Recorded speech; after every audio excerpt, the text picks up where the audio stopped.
परिचय। क्या तुम्हें पता है रीता त्वचा के संक्रमण से पीड़ित हो गई है? हाँ, लेकिन क्या उसने डॉक्टर को दिखाया? हाँ, डॉक्टर ने उसे देखकर बताया कि यह गोल कृमि संक्रमण है। उसे अपना मुंह खोलने में वास्तव में कठिनाई हो रही है और वो ठीक तरह से खाना भी नहीं खा पा रही है। ओह बेचारी रीता, यह अच्छी बात है कि मैं पूरी तरह से स्वस्थ हूँ। हाँ, लेकिन केवल रोगों से मुक्त होने का ही ये मतलब नहीं है कि तुम पूरी तरह से स्वस्थ हो। तुम्हारा क्या मतलब है? मैं कहना चाहती हूँ कि स्वास्थ्य और रोग अंतर संबंधित हैं, लेकिन व्यक्ति के स्वास्थ्य का निर्धारण करने वाले कुछ अन्य कारक भी हैं। मैं तुम्हें इस बारे में विस्तार से समझाती हूँ।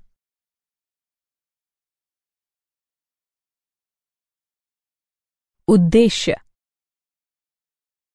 इस पाठ के अंत में आप निम्न करने में सक्षम हो जाएंगे: स्वास्थ्य एवं रोग की अवधारणा को समझना, मनुष्यों में सामान्य रोगों की पहचान करना।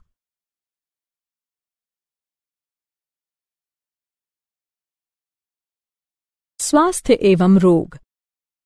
स्वास्थ्य को संपूर्ण शारीरिक, मानसिक और सामाजिक स्वस्थता की अवस्था के रूप में परिभाषित किया जाता है और मात्र रोग की अनुपस्थिति अथवा शारीरिक स्वस्थता ही स्वास्थ्य नहीं है।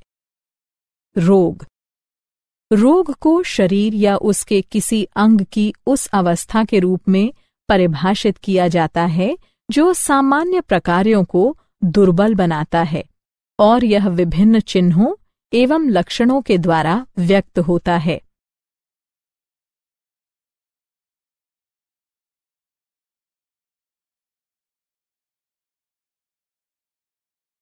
स्वास्थ्य को प्रभावित करने वाले कारक। स्वास्थ्य को प्रभावित करने वाले कारकों को व्यापक रूप से निम्नानुसार समूहित कर सकते हैं। आनुवंशिक विकार। वे अपर्याप्तताएं होती हैं जिसके साथ बच्चा जन्म लेता है। वे अपर्याप्तताएं या विकार जिन्हें बच्चा अपने माता पिता से वंशानुगत रूप से प्राप्त करता है। संक्रमण। जीवाणु, वायरल, प्रोटोजोअल, फंगल अथवा अन्य प्रकार के संक्रमण हो सकते हैं। जीवन शैली। भोजन और जल अंतर्ग्रहण, व्यायाम और विश्राम पैटर्न, अन्य अर्जित आदतें। अच्छा स्वास्थ्य बनाए रखने के लिए अनिवार्य कारक। कुछ महत्वपूर्ण कारक जो अच्छा स्वास्थ्य पाने के लिए आवश्यक होते हैं निम्न हैं: संतुलित आहार, व्यक्तिगत स्वच्छता, नियमित व्यायाम, टीकाकरण या प्रतिरक्षण, अपशिष्टों का उपयुक्त निपटान, रोगवाहक नियंत्रण, स्वच्छ भोजन और जल संसाधनों का रखरखाव। रोगों का वर्गीकरण। रोग को व्यापक रूप में निम्नानुसार वर्गीकृत किया जा सकता है। संक्रामक रोग।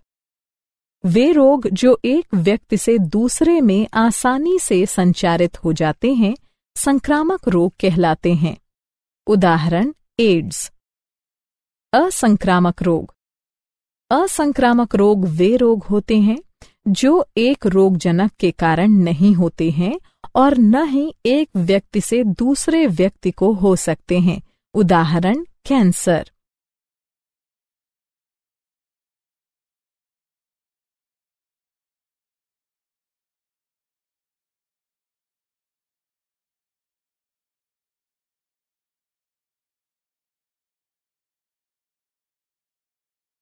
रोगजनक, रोग उत्पन्न करने वाले सूक्ष्मजीव। रोग उत्पन्न करने वाले सूक्ष्मजीवों को रोगजनक कहते हैं। उदाहरण के लिए: जीवाणु, विषाणु, कवक, प्रोटोजोआ, कृमि इत्यादि।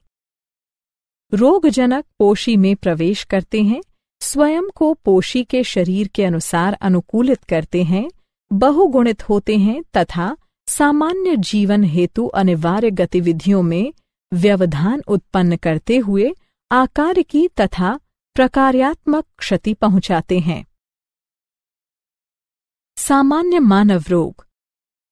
कुछ अत्यंत सामान्य मानव रोग इस प्रकार हैं: टाइफॉइड, न्यूमोनिया, सामान्य जुकाम, मलेरिया, अमीबता, एस्केरियासिस, श्लीपद, दाद संक्रमण।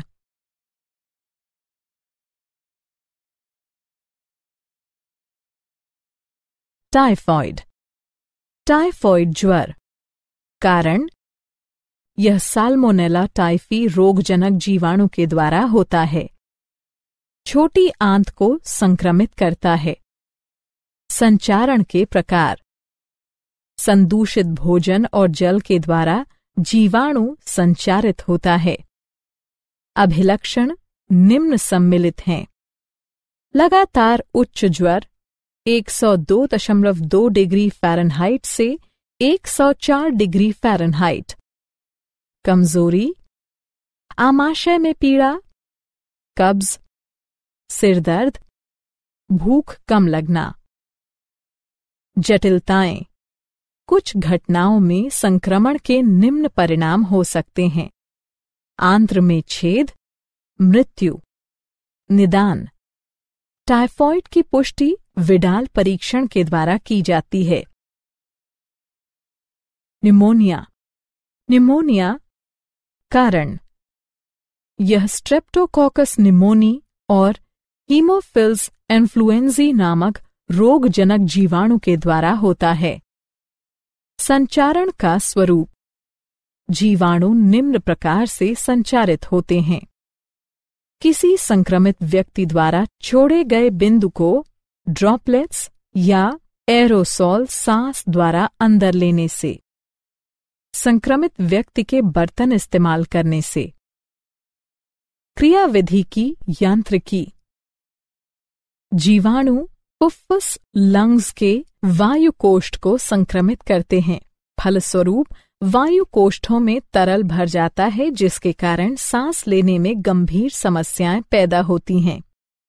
लक्षण निम्न शामिल हैं: ज्वर, कंपकंपी, सिरदर्द, खांसी, होंठ और हाथ की उंगलियों के नाखूनों का रंग धूसर से लेकर नीला तक हो जाना।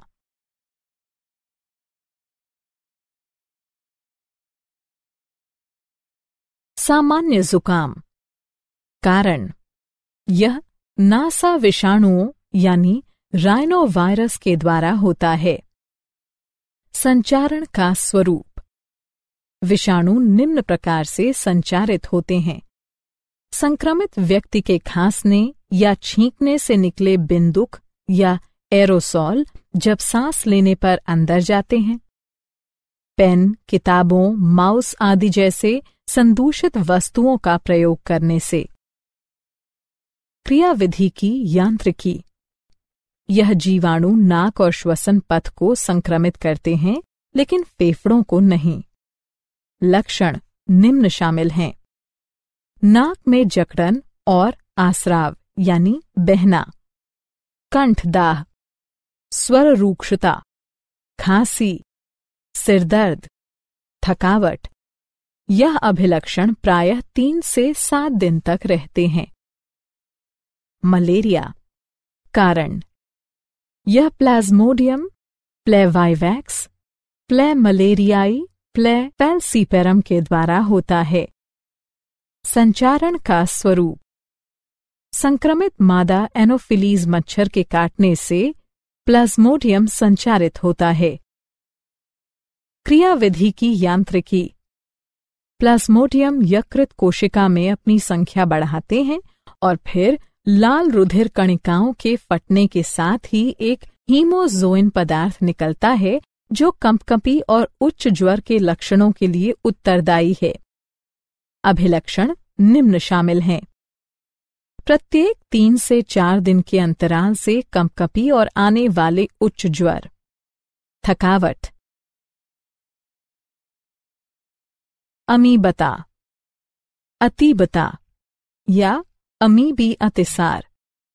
कारण यह एंट अमीबा हिस्टोलिटिका नामक प्रोटोजोआ परजीवी के द्वारा होता है। संचारण का स्वरूप यह प्लाज्मोडियम घरेलू मक्खियों द्वारा संक्रमित व्यक्ति के मल से खाद्य और खाद्य पदार्थों तक संचारित होते हैं। संदूषित खाद्य और पेयजल का उपभोग करना संक्रमण के प्रमुख स्रोत हैं। क्रियाविधि की यांत्रिकी यह परजीवी संक्रमित व्यक्ति की बड़ी आंत को संक्रमित करते हैं। अभिलक्षण निम्न शामिल हैं: कोष्ठबद्धता, कब्ज, उदरीय पीड़ा और ऐंठन, श्लेष्मा और रक्त के थक्के वाला मल। एस्केरिस्ता कारण यह गोल कृमि एस्कारिस के द्वारा होता है। संचारण का स्वरूप यह परजीवी संदूषित जल, सब्जियों, फलों आदि के द्वारा संचारित होता है। क्रियाविधि की यांत्रिकी यह परजीवी संक्रमित व्यक्ति की आंत को संक्रमित करता है। अभिलक्षण निम्न शामिल हैं: आंतरिक रक्तस्राव, पेशीय पीड़ा, ज्वर, रक्ताल्पता, आंत्र का अवरोध। शलीपद या फाइलेरिया कारण यह फाइलेरियाई कृमि वुचेरेरिया वू बैंक्रॉफ्टाई और वू मेलाई के द्वारा होता है। संचारण का स्वरूप यह परजीवी रोगवाहक मादा मच्छर के काटने से संचारित होता है। क्रियाविधि की यांत्रिक रचना यह परजीवी अधोपाद की लसीका वाहिकाओं और जनन अंगों में धीरे धीरे विकसित होता है। अभिलक्षण निम्न शामिल हैं: स्थायी सूजन के परिणाम स्वरूप पैरों का हाथी के पैरों के समान मोटा हो जाना, जनन अंगों का विकृत हो जाना, दाद संक्रमण। कारण यह माइक्रोस्पोरम ट्राइकोफाइटॉन और एपिडर्मोफाइटॉन नामक कवकों के द्वारा होता है। संचारण का स्वरूप यह कवक निम्न द्वारा संचारित होते हैं: मिट्टी, संक्रमित व्यक्तियों के तौलिए, कंघे, कपड़े के द्वारा। क्रियाविधि की यांत्रिकी यह कवक त्वचा के वलनों में ऊष्मा और नमी की उपस्थिति में पनपता है। अभिलक्षण निम्न शामिल हैं: त्वचा, नाखूनों और शिरोवल्क पर सूखी शल्की विषक्तियां। इन विषक्तियों के चारों ओर तेज खुजली होना।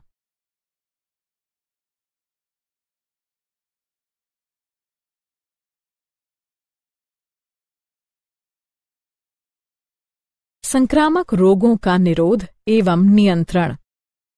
संक्रामक रोगों के निवारण और रोकथाम के लिए निम्न उपायों का पालन करना आवश्यक है। पहला, व्यक्तिगत स्वच्छता बनाए रखना, शरीर को साफ रखना, साफ पेयजल और भोजन का उपभोग करना। दूसरा, सार्वजनिक स्वच्छता बनाए रखना, अपशिष्ट पदार्थों और मल मूत्र उत्सर्जन का समुचित निपटान, जलाशयों की समय समय पर सफाई और विसंक्रमण, सार्वजनिक खान-पान प्रबंध में स्वच्छता के मानक का पालन करना। तीसरा, संक्रमित व्यक्तियों और उनके सामान के निकट संपर्क में आने से बचना। संक्रामक रोगों का निरोध एवं नियंत्रण। संक्रामक रोगों के निवारण और रोकथाम के लिए निम्न उपायों का पालन करना आवश्यक है। चौथा, रोगवाहकों और उनके प्रजनन स्थलों का नियंत्रण या उन्हें खत्म कर देना। पानी को जमा न होने देना। घरेलू शीतल यंत्रों यानी कूलर की नियमित सफाई। मच्छरदानी का प्रयोग। तालाबों में गम्बुसिया जैसी मछलियां डालना। कीटनाशकों का नियमित अंतराल पर छिड़काव। मच्छरों को अंदर घुसने से रोकने के लिए दरवाजों और खिड़कियों पर जाली लगाना। पांचवा, टीके और प्रतिरक्षणीकरण कार्यक्रमों का उपयोग। क्या आप जानते हैं, मनुष्य की लाल रुधिर कणिकाओं में मलेरिया परजीवी द्वारा मुक्त किए जाने वाले हेमोज़ोइन का पता लगाने के लिए फेमेटोसेकंड लेजर का उपयोग किया जा सकता है। उचित तरंग दैर्ध्य का उपयोग करते हुए हेमोज़ोइन का प्रकाशिक स्पंद उत्सर्जित करने के लिए प्रेरित किया जा सकता है। ये प्रकाशिक स्पंद आसपास के ऊतकों को नुकसान पहुंचाए बिना परजीवी के डीएनए को नष्ट कर सकते हैं।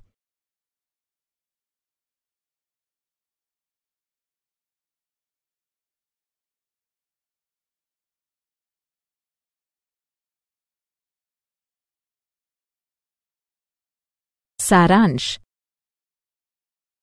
आइए हमने जो कुछ सीखा है उसे संक्षेप में दोहराएं। स्वास्थ्य संपूर्ण शारीरिक, मानसिक और सामाजिक स्वस्थता की अवस्था है और मात्र रोग की अनुपस्थिति अथवा शारीरिक स्वस्थता ही स्वास्थ्य नहीं है। मनुष्यों को कष्ट पहुंचाने वाले सबसे सामान्य रोगों में टाइफॉइड, निमोनिया, मलेरिया, सामान्य जुकाम आदि शामिल हैं। इन बीमारियों की रोकथाम के निवारक और उपचारक उपाय निम्न हैं। व्यक्तिगत और जन स्वच्छता बनाए रखना, संक्रमित व्यक्तियों और उनके सामान के निकट संपर्क में आने से बचना, रोगवाहकों और उनके प्रजनन स्थलों का नियंत्रण, टीके और प्रतिरक्षणीकरण कार्यक्रमों के उपयोग।